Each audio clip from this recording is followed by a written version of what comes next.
বড়বাজারের একটি guest house থেকে রক্তাক্ত অবস্থায় পাওয়া গেল এক ব্যক্তিকে। তাকে হাসপাতালে নিয়ে গেলে মৃত বলে ঘোষণা করা হয়েছে। যেটা জানা যাচ্ছে, পবন কুমার দাস নামে 37 বছর বয়সী এক যুবককে ঠিক যে জায়গায় আমরা দাঁড়িয়ে আছি, নিউ গুজরাট লজ, এই লজেরই একটি ঘর থেকে তাকে পাওয়া যায়। গতকালই সে এই ঘরে ভাড়া নিয়েছিল এমনটাই জানা যাচ্ছে। ইতিমধ্যে পুলিশের তরফ থেকে এই যে সিসিটিভি ক্যামেরা রয়েছে, সেই সিসিটিভি ক্যামেরার ফুটেজ খতিয়ে দেখা হচ্ছে। তার সঙ্গে সঙ্গে আমরা দেখতে পাচ্ছি পুলিশ কর্মীরাও এখানে রয়েছেন, তারা এখানে জিজ্ঞাসাবাদের প্রক্রিয়া চালাচ্ছেন। এই যে ব্যক্তিকে পাওয়া গিয়েছে তার মুখে কিন্তু রক্তও ছিল এবং তাকে আনকনসিয়াস অবস্থায় বা অস্বাভাবিক অবস্থায় তাকে পাওয়া যায় মেঝেতে।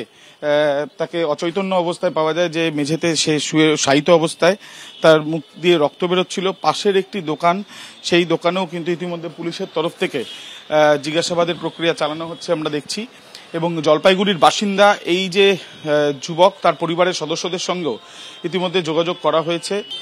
অন্যান্যরা যারা ছিল তাদের সঙ্গে আগে থেকে পরিচিতি ছিল কিনা, বা তাদের সঙ্গে কোনো রকম কোনো বচসার জেরে এই ঘটনা কিনা, বা কোনো রকম ভাবে তাকে মারধরের জেরে তার মৃত্যু হয়েছে কিনা, এই বিষয়গুলো খতিয়ে দেখার যেমন চেষ্টা চালানো হচ্ছে, তার সঙ্গে সঙ্গে তার মৃত্যুর পেছনে অন্য কোনো কারণ কিনা সেটাও নিশ্চিত হবার জন্য ময়নাতদন্তের রিপোর্টের দিকে তাকিয়ে রয়েছে বড়বাজার থানার পুলিশ।